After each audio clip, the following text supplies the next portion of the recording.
Welcome to the Deep Dive. If you've been following the Kim Kennedy story, you know it's complex. Today, we're really diving into it, looking at the ethics around military valor, public image, and, well, personal truth. Yeah, it's more than just the headlines. We're exploring why this specific controversy hits such a nerve, especially within the military community. Exactly. Our mission here is to unpack the claims Tim Kennedy made. You know, the former MMA fighter, Special Forces sniper, his apology, and the fallout. And you'll see how one specific military decoration became central to this whole public debate about accountability. It's fascinating, really, how a single detail, one specific honor, can spark such a deep conversation about trust, especially for someone like Kennedy, who has, a very impressive public record. Definitely. Years as a prominent figure, Special Forces, MMA. He's earned legitimate medals too, right? Like a Bronze Star for service. Absolutely. A Bronze Star for his service in Iraq and Afghanistan, among others. Totally legitimate. Okay, but here's where things get, well, complicated. The discrepancy that really kicked this all off, it centers on the Bronze Star with Valor, that little V device. Right, and that V is a huge distinction. Explain that a bit. The Bronze Star itself can be for meritorious service, correct? Exactly. Meritorious service. But adding the V device changes everything. It elevates it. It signifies heroism, actual courage under direct enemy fire. It's a combat-specific award for valor. And Kennedy was widely believed to have that one, the one with the V. Yes. For years it appeared in public bios, profiles.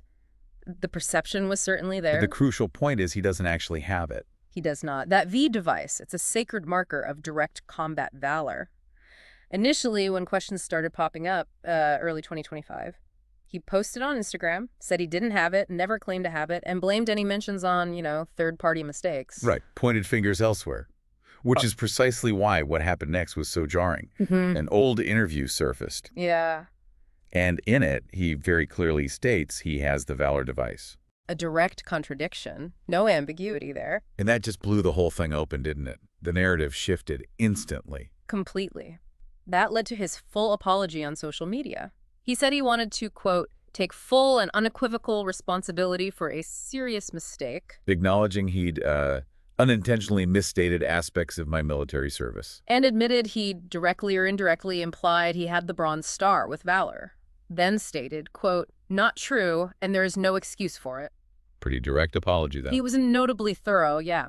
He acknowledged he never received the honor, regretted suggesting he did. He even used the phrase, that kind of recognition is sacred, and apologized directly to those who did earn it. Saying his words disrespected your service. That's quite powerful.